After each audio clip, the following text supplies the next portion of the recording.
Merhaba, ben Mustafa Koçak. Horlama problemim vardı ve kendi horlamama dahi uyanabiliyordum. Zaman zaman nefes kesintileri olabiliyordu. Bundan dolayı internette bir araştırma yaptığımda Tuğrul Bey'e ulaştım. Tuğrul Saygı Bey'e, Dent Grup'ta sadece Ataşehir'de olduğunu öğrendim. Ben Beşiktaş'ta oturuyorum. Ona rağmen kalktım, geldim, görüştük. Önce bir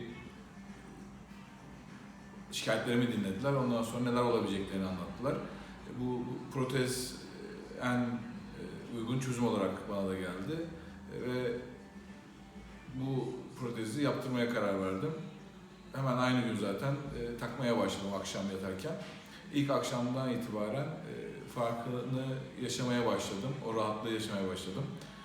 Herhangi bir horlama problemi olmadığını, artı nefes kesilmesi yaşamadığımı bizzat deneyimledim. Bundan dolayı da çok memnunum. Herkese tavsiye ettim. Şimdiye kadar bütün hastalara da tavsiye ederim.